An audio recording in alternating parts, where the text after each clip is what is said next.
Welcome back to the channel. I have a different type of video for you today. I've gotten a ton of questions from you guys about the Juul, so I figured I'd answer some of those questions today. There's also some things I want to show you about the Juul, so I kind of need one. Mine's dead, so I'm going to recruit Louie to come with me to go get a new one, but first I need some batteries in my mod.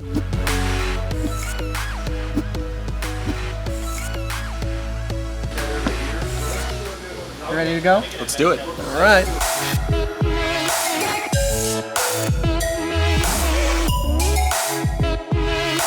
All right, we are headed to Austin Vape and Smoke. Austin Vape and Smoke. Question number one is, can you use any juice in a Juul pod, or does it need to be a nicotine salt juice? Ideally, you want to use a nic salt. Unlike normal, like your normal vape juice, it's thinner. It's much thinner. Your standard vape juice, you're going to be looking at like anywhere between 70, sometimes 60, but let's say 70 to 80 to max. Yeah, max VG, which back in the day it was like 90, 95%. So with your nicotine salt pod system juices, they're going to have a much higher PG ratio. The reason they do that is because inside of your pods, you have a very, very small coil in there with very, very small wicks, and you're running at a very, very low wattage. If you're using a thicker juice, those little wicks don't wick as well. If you do use a normal juice, it's going to result in like dry hits. It's not going to wick well. You're going to be like pulling really hard for that wick to actually wick.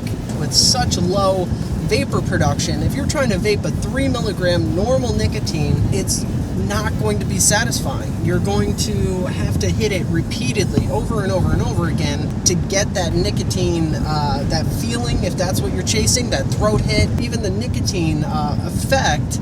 It's going to take you a long time to get there because it produces such a small amount of vapor. I mean, I guess another point that I would add to that is like you could use a non-nicotine salt-based e-liquid. You are probably going to have a hard time finding something that is going to be the proper ratio of PG-VG, and you're probably also going to have a hard time finding a high enough milligram nicotine level where those little puffs of vapor are actually going to be satisfying. You're going to have to hit the hell out of that thing to get that same level of satisfaction.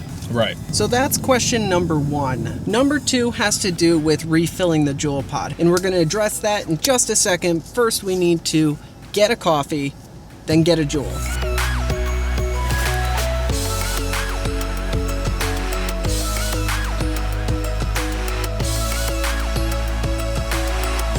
There's definitely a reason why the Juul's so popular and why I love it so much, especially doing stuff like this. There's people outside. It's like I want to vape out here where there's people around. That's why the Juul's fantastic. And I think that's what draws so many people to it. Oh. But let's grab a coffee so I can answer your questions.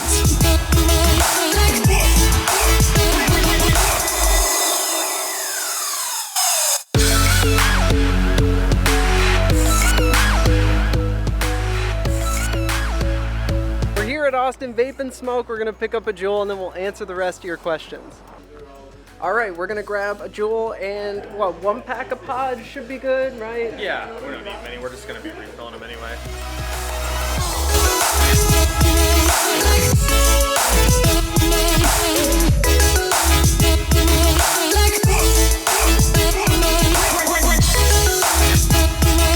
All right, for real, let's get out of here. So we're going to a place called Torchy's Tacos, and I promise I'm going to sit down and I'm going to answer the other questions. So let's head over to Torchy's so we can grab some lunch.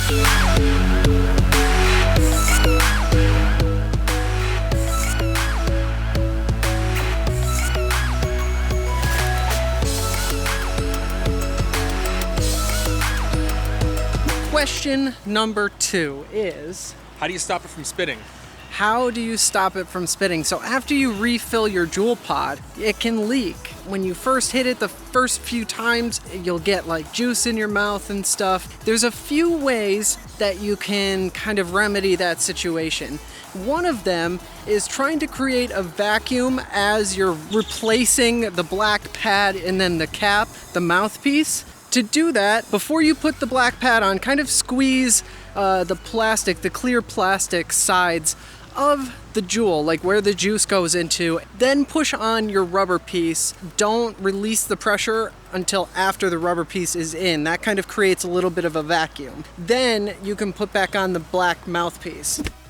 The second way to do it is after you put it together, say your vacuum seal didn't work and you still have a little bit of spitting, grab a piece of paper towel and just blow through your assembled Juul pod to try to get whatever juice that's like in there out. And after you do that a few times, you should have no issues whatsoever with kind of spitting and things like that. Question number 3 is how many times can I refill my Juul pod? Generally speaking, you get 5-ish refills. Unfortunately, there's not a specific answer. It depends on a lot of different factors. What kind of juice you're using, how often you're hitting it, things like that. If you're using sweeter juices with extra sugar or sweetener in them, it's going to burn out a lot faster. And unfortunately, once that cotton starts to go, that's it on that pod. It's time to change it out for a new one. Speaking of cotton, question number 4 is, can you change your cotton out on your Juul pod? As far as I can tell, you cannot. It looks like the whole coil assembly is like pressure fitted in there or something, and just poking around it, I wasn't able to figure out a way to get it out without destroying the pod. So short answer is no, I don't think so.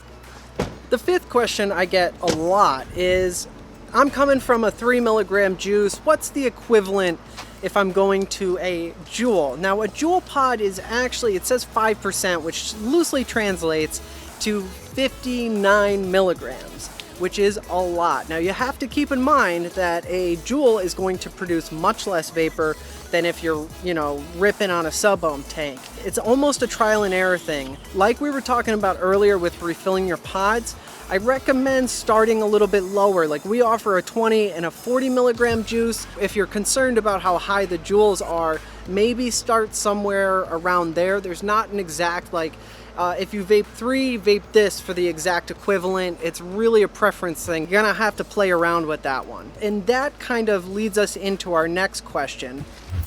The last question that's most common is the throat hit the same? And I'm going to answer this in 2 parts. One is if you refill the Juul pod with another nicotine salt, and then the second part of that is if you're going from a normal sub-ohm, normal nicotine juice. Short answer, yes, definitely. If you're doing something like a 20, it's going to be a little less intense. If you're going to use something like a 50 milligram nicotine salt juice, it's going to be very, very similar. On the other side of that, if you're going from a sub-ohm juice, it's going to be much more intense. Now, the nic salt juice generally is much smoother. Like nicotine salt is very, very smooth, but when you have it at such a high concentrate, like a 20, 40, 50, you're going to feel that. So depending, it's going to be much more intense. If you're going from like an 18 milligram normal nicotine, you're going to be used to a pretty heavy, intense kind of throat hit.